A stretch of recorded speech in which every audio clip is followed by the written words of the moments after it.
Bienvenidos. Welcome to RV and Travel Adventures. My name is Jesus Manuel Mena Garza. I'm located in Fort Worth, Texas. This is my mid-September 2025 report. Hope you find it interesting. Essentially, I'm going to talk about my adventures and what I did this past summer and what my plans are for this spring. And maybe you can glean from all this information what you might want to do and what not to do, because I did it already or plan to do it. Just saying. This past summer, starting in June, my wife and I went to Europe for 6 weeks.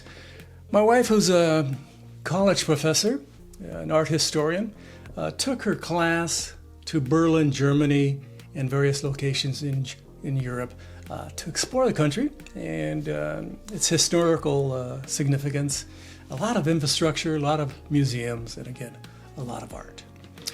So she had a great time. Me, not so much. We did a lot of walking.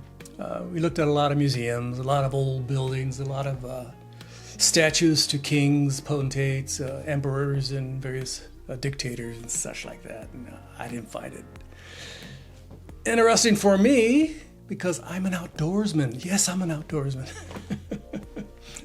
I'm an outdoorsman. I like the great American outdoors. I'd rather be at a national park, a state park, even a county park, or RV campground, private one, and have a good time there. Even just parking my car and going for a hike. I enjoy that more than going to Europe and looking at a bunch of old buildings, a bunch of old statues and stuff like that.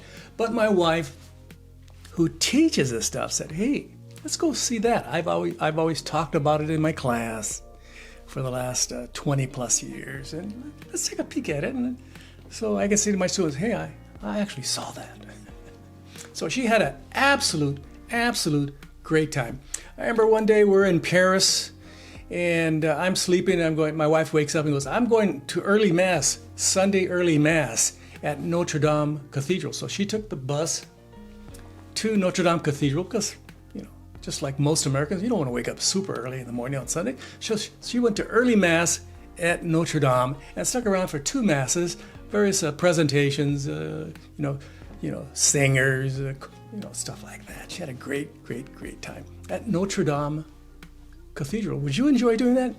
I slept in, I woke up, and it was a rainy day, by the way, and I just walked down about 3-4 blocks, went to a cafe, had a pastry and a latte, and called it good. I had a good time. She had a good time. I had a good time. So these are the countries we went to. We went to Frankfurt. Very nice. We went to Berlin. Very nice. We went to Prague in the Czech Republic. I found that interesting. And then we went to Dusseldorf. I think it was Dusseldorf. I get them all mixed up. They're all the same to me. And then we went to, again, we're taking primarily the train around this country and some buses. And so we took a train to, where was it? Netherlands, a place down there called Amsterdam. I really enjoyed Amsterdam the most of all the different countries I went to in Europe. I found it very interesting and very beautiful. I love the canals. And then we went to Brussels, Belgium. Fantastic little country. We did a lot of walking down there. One day in the city of Bruges, we walked for 15 miles in one day. That's a lot of mileage. Typically around here, I might walk 2 miles. But over there in the city of Bruges, my wife was very excited. We got got off at the train station. We walked towards town. Then we walked over there. Then we walked over there. Then we walked over there. We walked over there. Added up to 15 miles on her phone and also on her pedometer. She said, "We walked 15 miles today.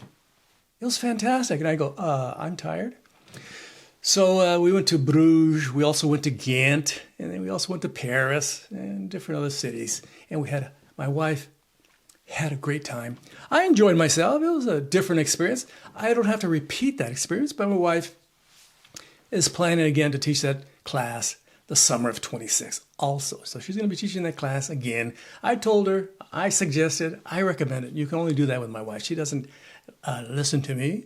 It goes in one ear, it comes out the other. But I suggested take one of my granddaughters or one of her friends or one of her sisters and go down there and when she teaches her class, and they can enjoy Europe. Some of her family members and my grandchildren that are interested in vintage European culture, stuff like that. So the big thing I notice about being in Europe is they drive, in Europe, they drive the same side of the road as we do, not like England where they drive on the wrong side of the road, So that was very pleasant. And also we took a lot of buses. For example, when we're staying at our residence in Berlin, we'd walk a block and a half and catch a train to another train station, one of the main train stations in Pankow. And then from there, we'd go to downtown. And from there, we can go anywhere we wanted. And had a great, absolutely fabulous time, especially my wife. One thing you got to be careful in Europe is that bicyclists are absolutely nuts. They're absolutely insane. The train, to get on the train, usually you have to pass where the bicycles have their own lane. So you got to look left, you got to look right, watching out for some cyclists going 25, 30 miles an hour, and trying to run your ass over. So I almost got creamed several times. So be very careful in Europe, watching out for cyclists, because they have apparently more rights than I do as a pedestrian. So I had to be very, very, very careful. Europeans tend to be a lot slimmer than Texans. They're very slim, and I noticed that they were rather healthy. And you can go to some places, there's bikes. I'm not exaggerating, like thousands of bikes. At the train station, people take their bike to the train station, drop it off, and then they catch the train to go to work in some other city or some other location, and they call it good. I mean, I'm not exaggerating, 1,000+ bicycles parked there. So that's one thing Europeans have over us, the regards to their health and in regards to cycling and essentially saving a little bit of the environment for the future generations. In Texas, it's all about drill, baby, drill. Our governor says, hey, I'm getting cash from the oil and gas lobby, so I support the oil and gas lobby. That's how it works out. Pretty good. So there's a quid pro quo. So again, number one thing I can recommend about going to Europe is watch out for cyclists. And public transportation is quite good. Get yourself a good map. And since I was in Berlin for about a month, I got a monthly pass for about $100 and just went here, went there. When my wife took the class over there, I went over there. And when she went over there, I went over here. I visited RV dealerships and saw some excellently constructed RVs. I saw some Class Bs down there that sold for under $80,000 US that are constructed like American RVs that are priced at $180,000 US. Okay. High quality construction, beautifully detailed, and at a more affordable price. Just saying. You can buy a Class B RV, high quality, top of the line, compared to a top of the line American Class B, and for under $80,000 in Europe. Very nice, very nice. If I was living down there, I'd buy myself a little Class B, park it here, park it there. And I did see quite a few RVs parked in front of houses, parked here, parked there, Class C's, Class A's. And I saw, again, a lot of RVs, a lot of bicycles, a lot of trains, a lot of buses, a lot of skinny people. When we were in Amsterdam, Brussels, Belgium, all the different cities in Belgium that we went to, in Paris, stuff, all the tourist haunts I would go to, they'd be selling pommes frites, French fries. They'd be selling French fries, Belgian waffles, this, that, this, that. Essentially unhealthy food for yours truly. So I had to be very careful, especially since I have a very restricted diet. So I would just order something modest and call it good. And, I tried my best. I figure, when I was down, before I left, my health was here. By the time I came back, it was down here. I'm back to right about here. I'm trying to get back to where I was before I went to Europe. Just saying. So the tourist haunts, there's a lot of horrible Horrible food. Just saying. Unless you're going to the lavish restaurant, having a very nice $200 meal, then you're set. Congratulations. I wasn't the type of person, I'm a cheapskate, just calling it. So we had a good time walking on those cobblestone streets, we lost weight.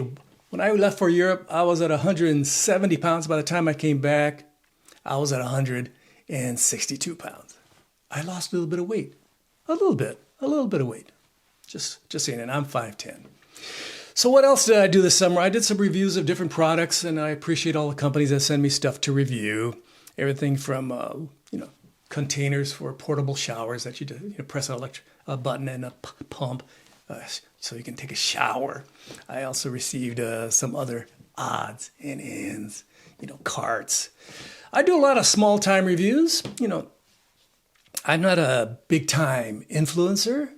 Just saying, I'm not a big time influencer, but I do a lot of interesting products that I find interesting and useful, and especially for my people that watch this channel. Old folks, a lot of old folks watch this channel. People watch my channel and say, hey, that worked for Garza, might work for me. Just saying, okay. So hope you're enjoying this channel and all the different products I'm reviewing and all the things I'm talking about, and also my travels, again, to Europe. During the spring of 2025, I did a lot of camping. During the fall of 2025, I plan to do a little bit of camping. I plan to go maybe 2 trips to one of my state parks. And then the last trip, of course, I'll be doing my winterization of my vehicle, switching out all the liquids and putting in antifreeze. The appropriate antifreeze. Antifreeze that's food grade, just saying. So I'm very excited about going to some of the state parks. It's starting to cool off just a tiny bit. Yesterday was 102 degrees. Today it's going to be 97 degrees. And this is mid-September 2025. Again, as I always tell everybody out there, Texas is muy caliente. It's very hot. It's very hot. Should be cooling off. When Texas cools off, it's like this. 100. 197, 95, and then all of a sudden, plop, it's 80. And then plop, it's 70. That's how it works in Texas. It's not a subtle transition. It's a dramatic transition. Typically. This is my experience. Having lived in Texas for about 20 years. I've lived in Texas, in Fort Worth for about 15 years now. I lived in Austin area for about 8 years. Etc. So it all adds up. So hope you're enjoying this video. Don't forget to leave your kind and friendly comments below, and don't forget to like, subscribe, and share. Finally, again, what are my plans for the fall? Maybe early October, early November, up to early December. Early December. There's a chance it might start getting cold here, super cold. I'm talking about freezing temperatures. So I'm thinking about going to Monterrey. My wife gave me the permission. She gave me permission. Thank you, Annie. I'm thinking about taking my car to the DFW airport and dropping it off at one of those, places that charge you about $10 a day. Maybe going to Monterrey. Monterrey was 2 hours in Nuevo Leon, just south of the border. And checking out that community for 4 or 5 days. If you like Mexican food, that's the place to go. You get some, steak, Mexican style tacos. You get birria. You get all kinds of excellent food. And if you want to go to an affluent area in Mexico, wow, they have a community named after my antecedents, Garza. It's a community, the wealthiest community in all of Mexico, the high-tech hub of Mexico, where they have the technological university. The folks that, are working on the new EV design that Mexico is trying to institute, trying to create for the masses over there in Mexico, to pollute a little bit, moderate the issues regarding global warming down there. So I'm really excited about going to Monterrey. Again, it's simple. I just drive 30 miles that way, drop off my car, then I get a shuttle to the airport. Then I take a plane, some budget plane, I'm talking super budget. You know, last time I took that aircraft about a year and a half ago, I got on the plane. I had to walk on the tarmac for, I'm not exaggerating, for about, for about 10 minutes walking on the tarmac. And then I caught the plane and I had to climb up these stairs and then I got there. And then we got to Mexico. We got to Monterrey. So from Monterrey, I plan to take a bus, or not a taxi, a bus to the central part of town and get a budget hotel, probably paying about $60 a day, maybe $50 a day. It's, again, 3, 4, or 5 days. I should be pretty happy just having some reason to go down there. Good Mexican food, listen to good Mexican music, and enjoy the culture. I'm not going to buy any tchotchkes. I'm not going to buy a piñata. I'm not going to buy a leather wallet. I might buy some boots. They make some good boots down there and stuff like that. I might just, I'm going to go to a shopping center, hang out, look around. And again, this is where my parents are from. My father is Eusebio Maldonado Garza, is from that region. And a lot of the culture that I've been inculcated with is from that region. So it's like going home to a certain extent because I understand it. I process it. My daughters, not so much. They've been inculcated in, California culture and stuff like that. And my granddaughters, who are inculcated in also California culture. And the fact that my granddaughter's father is Japanese-Irish, if there's such a thing. Japanese-Irish, what is that? That's half Irish, half Japanese. They're a typical blend of different cultures, like a lot of us. As a Mexican, it's difficult to say, I am this, I am that. I am a Chicano, I am an American, I am what I am. What part of my culture am I supposed to identify with? My father is white.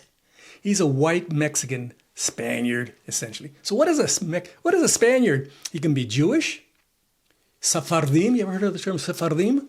Or he can be Muslim. The Moors were down there for quite a while. You can be Germanic. Wow. You can be from Holland. There's a little bit of information that we might have come from the Netherlands on my father's side of the family. And of course, the Romans were down there for a long time. All these cultures,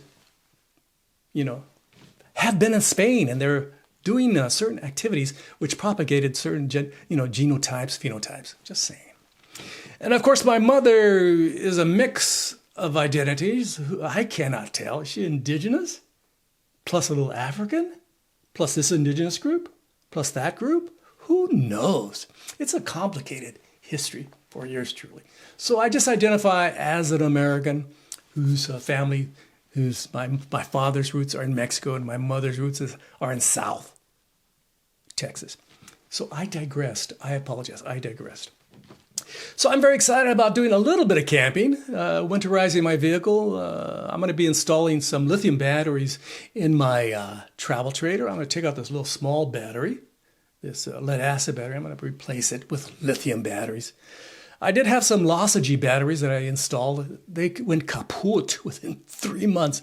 Essentially a piece of garbage. These Logigy batteries were a piece of garbage. I apologize for installing them. They just didn't work. They just didn't. I tried to revive them. So I left it on the curb and somebody picked it up. They'll probably take it apart, say, these are good cells, these are bad cells, this is a good part, and they'll do something with them. Have fun with it. I wasn't going to invest that amount of time to fix that Logigy battery. Just saying.